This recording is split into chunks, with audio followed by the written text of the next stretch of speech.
1968 was a year filled with historic events. America had been fighting in the jungles of Vietnam for 3 years. U.S. troops were hit hard by a coordinated attack by Viet Cong and North Vietnamese soldiers in the Tet Offensive. On April 4th, Dr. Martin Luther King Jr. was shot and killed on the second-floor balcony of the Lorraine Motel in Memphis, Tennessee, by supposed assassin and Missouri fugitive James Earl Ray. On June 5th, Senator Robert F. Kennedy, brother of President John F. Kennedy, was a candidate in the Democratic Party presidential primary. He was campaigning at the Ambassador Hotel in Los Angeles, California.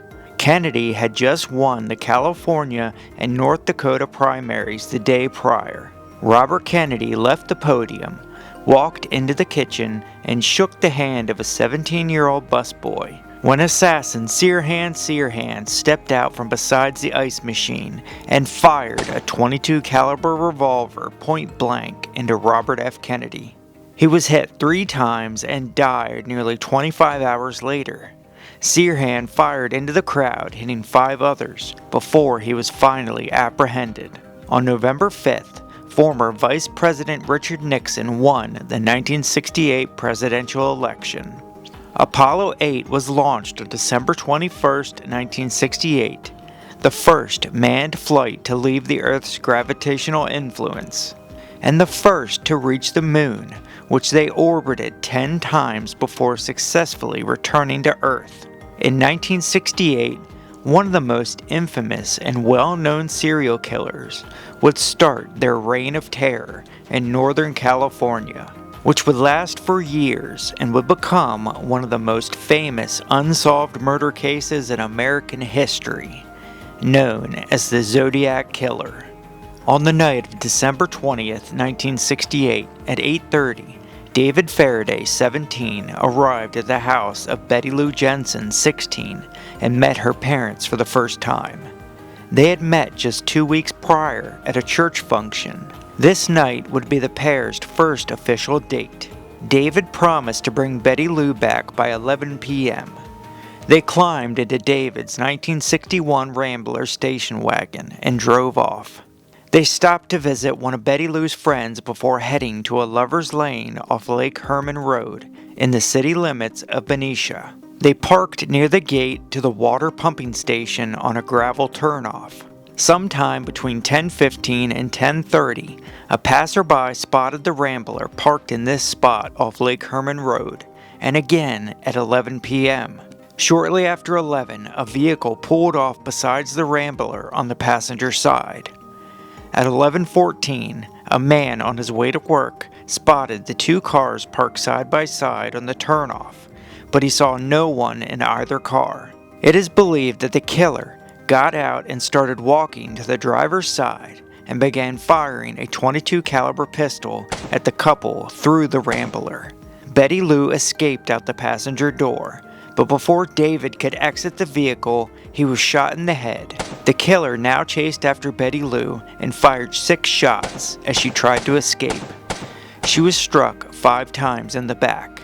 At around 11:20, Stella Borges drove past the scene and spotted the bodies of the 2 teens, then drove into town and told Captain Daniel Pitta and Officer William Warren what she saw. The police headed towards the scene and found Betty Lou deceased. David was lying face up with his feet towards the rear tires. David was still breathing, so he was taken in an ambulance to the hospital, but he was pronounced dead on arrival. The killer used Winchester Western Super X ammunition. The police believed at the time that it was a senseless act of violence, and the killer was a madman. On July 4, 1969, Darlene Farron, 22, and Michael Mageau, 19, went out on a date, even though Darlene was already married. Darlene picked up Michael from his house in her 1963 Corvair shortly before midnight. They were going to get something to eat, but instead they drove to Blue Rock Springs Park. The pair parked in an empty parking lot, a popular place for kids to hang out. Darlene turned off the car but left the radio playing with the volume low. Shortly later, a group of kids in 3 cars pulled into the parking lot. They began laughing and throwing fireworks for Independence Day. The group soon drove off, leaving the pair alone once again. Around 5 minutes later, a brown car, possibly a Ford Mustang or Chevy Corvair, pulled in coming from the direction of Vallejo. The vehicle parked to the left side of Darlene and Michael. The driver turned off the headlights and sat there for around a minute. Michael asked Darlene if she knew who it was. She replied, "Oh, never mind." The driver then peeled off, heading back the way he came. After 5 minutes, the same brown car pulled into the parking lot and pulled up behind Darlene's car, towards the passenger side around 10 feet away. The driver left the headlights on. The man then exited the car carrying a high-powered flashlight. He shined it directly into the couple's car. Michael believed that the man was a police officer. He got out his ID and told Darlene to do the same. Michael rolled down the passenger window as the man approached. The man lifted a 9mm handgun and fired into the vehicle repeatedly. Michael was struck multiple times in the face and body. Some of the bullets exited Michael and hit Darlene. Michael thought that the gun had a silencer. He thought that the shots sounded muffled. Michael freaked out and jumped into the back seat. The killer fired around into Michael's left knee. The killer then fired repeatedly at Darlene. The killer started walking back to his vehicle when he heard Michael yelling. The killer returned to the car and fired twice into Darlene and twice into Michael. The killer then calmly walked back to his vehicle and slowly drove off. Michael reached for the door handle and fell into the parking lot. A group of kids spotted the horrific scene. They got help and did what they could for the wounded couple. Richard Hoffman and Ed Rust were the first officers to arrive. Darlene was asked what happened, but the officer could not understand anything that she said. Darlene and Michael were loaded into an ambulance and quickly taken to the hospital. Michael was rushed into surgery, but sadly, Darlene was pronounced dead on arrival at 12:38 a.m. At 12:40, a call came into dispatch at the Vallejo Police Department. The dispatcher said that the caller spoke in a monotone voice, like he rehearsed what he was about to say. The caller said, "I want to report a double murder. If you will go 1 mile east on Columbus Parkway to the public park, you will find the kids in a brown car. They were shot with a 9mm Luger. I also killed those kids last year. Goodbye." On September 27, 1969, college students Brian Hartnell, 20, and Cecilia Shepard, 22, drove to Lake Berryessa in Brian's white Volkswagen Carmen Ghia. At Twin Oak Ridge on a small peninsula, it was here where the pair sat down to picnic. They were laying down and relaxing and talking when Cecilia noticed a man was watching them in the distance. She noticed him again even closer this time as he ducked behind a tree. Cecilia told Brian, but Brian brushed it off, thinking the man was on the other side of the water, possibly going behind a tree to use the bathroom. The man was actually around 20 feet away, stepping out from behind a tree. Cecilia said, "Oh my God, he's got a gun." The man was wearing a black, executioner's type hood with a bib that fell to the waist. It was embroidered with a crosshair design, the same symbol that would appear in the Zodiac letters. The hood had eye and mouth holes with sunglasses clipped to the eyes. He had a knife in a sheath on his belt, with an empty leather gun holster. The man had a pistol in his hand as he approached the couple. The man asked for Brian's money and car keys. Brian handed him his money. All he had was change and his car keys. Brian offered to help the man, but he said no and explained that he was an escaped convict and he had killed a prison guard. He gave the location as either Montana or Colorado. Brian spoke with the man for a while, trying to ease the situation. The man then pulled out pre-cut pieces of rubber clothesline from his belt and told Cecilia to tie Brian's hands. Brian got up in protest, but he was ordered back down immediately. Cecilia tied Brian's hands loosely. The man then tied Cecilia's hands and retied Brian's, so tightly that they cut off his circulation. He then hog-tied both of their hands and feet together. Brian said that the man was shaking and said, "I'm going to have to stab you people." Brian asked to be stabbed first, since he could not bear to see Cecilia stabbed. The man said, "I'll do just that," and stabbed Brian in the back 6 times repeatedly. Cecilia, in fear of what she was witnessing, tried rolling away from the horrific scene. When the killer was done with Brian, he chased after Cecilia, stabbing as she rolled away, hitting her 5 times in the back and 5 times in the chest and abdomen. She soon lost consciousness.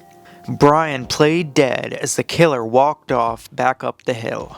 Cecilia regained consciousness and Brian loosened her bindings, but she could not loosen him right away. They screamed at passing boats for help.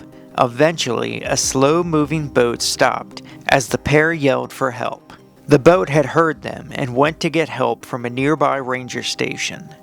Cecilia managed to get Brian's bindings loose enough to where he could get himself free. He stood up to go get help, and after a few steps, he almost passed out. He had to walk hunched over for a few steps at a time until he finally made it to a road. It was here where Park Ranger Dennis Land found Brian Hartnell. The police and an ambulance were called for.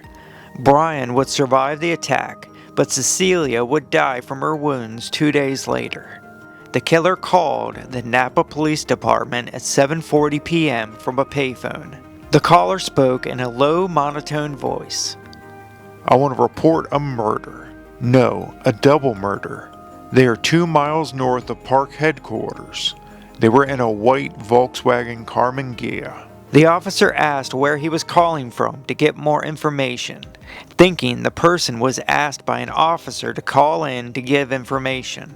The caller replied, "I'm the one that did it."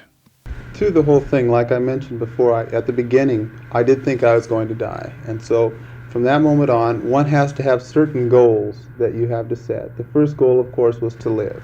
I suppose the second goal was to get untied. The next one was to get help. From getting help, getting to the hospital. You know, you have to have a successive set of goals.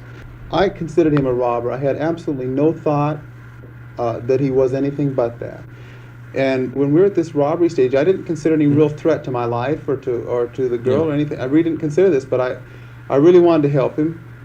And Did he seem as though he would like your help at all? No, he didn't, and he didn't even end up taking the money. But the real concern that I have is that he doesn't do this again. Saturday, October 11th, 1969. Taxi driver Paul Stein, 29, was driving his 1968 Ford Galaxy 500 taxicab when he picked up a man possibly at the corner of Mason and Gary Street in downtown San Francisco. The passenger's destination was Washington and Maple Streets. Paul wrote this in his log and then radioed dispatch, but the cab actually stopped a block away at Washington and Cherry Street in Presidio Heights. The passenger pulled out a pistol. Then Paul Stein was shot point blank in the right side of the head with a 9mm. Teenagers witnessed the following events across the street from a house. They saw the killer in the front seat, cutting parts of Paul Stein's shirt off of him. Then the killer wiped down the inside and outside of the cab and took Paul's keys and wallet. The kids called the police at 9:58 p.m. Unfortunately, the information was received wrong because it was put out that the suspect was a Negro male adult. The suspect walked over a block, then went down Jackson Street towards the Presidio. The responding officers were unfortunately looking for an African American suspect in what they believed was a possible robbery. When they passed by a heavy-set white male, they did not stop their patrol car, and the man continued walking. This man was most likely the Zodiac.